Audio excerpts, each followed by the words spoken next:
मस्जिद नबवी का एक कोना था और एक बंदा वहां बैठ के दुआ मांग रहा था। उसके दुआ के लफ्जों पे गौर कीजिए। ऐ अल्लाह, मैं तुझसे इसलिए मांगता हूं कि तू मेरा अल्लाह है, तेरे अलावा मेरा है भी तो कोई नहीं। तो ये वो दुआ मांग रहा था और मस्जिद नबवी के कोने में बैठा था। हुजूर ने देखा तो एक सहाबी से कहा, वो जो दुआ मांग रहा है उसको जाके बता दो तुम्हारी दुआ कबूल हो गई है। वो मांग इस ढब से रहा है। तो ये दुआ अपने रब से न्याज है, दुआ खुद इबादत है। जब तुम्हारी जरूरतों का कफील वो है तो फिर उससे नहीं मांगेंगे तो किससे मांगेंगे। और जब उससे बंदा मांगता है तो फिर वो मांगने वाले की लाज भी रखता है। इन्ना रब्बकुम हय्युन करीमुन यस्तही मिन अब्दिही इज़ा रफ़अ यदैहि अन यरुद्दहुमा सिफ़रा। तुम्हारा रब हया करने वाला करीम है।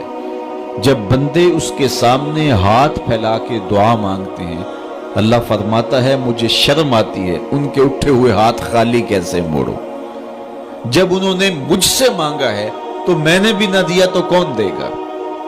मैं एक सादी सी बात करता हूं, इतने लोग जितने लोग यहां बैठे हैं, अगर किसी दुनियादार के डेरे पे चले जाएं और उससे कोई चीज तलब करें और वो देने की इस्तात रखता हो तो वो क्या खाली लुटाएगा?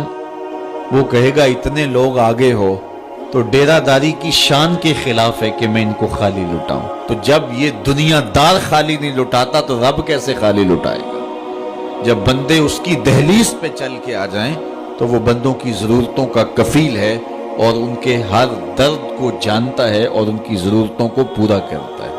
उलमा ने कहा दुआ हर सूरत कबूल होती है। या तो ये है कि फौरन कबूल हो जाती है, जो मांगा फौरन मिल गया, और कभी ऐसा होता है कि फौरन नहीं मिलता, हिकमत होती है और फौरी देना मुनासिब नहीं होता तो उसको फौरी नहीं दिया जाता, लेकिन दुआ बाद में कुछ अरसे के बाद उसकी डिमांड पूरी कर दी जाती है।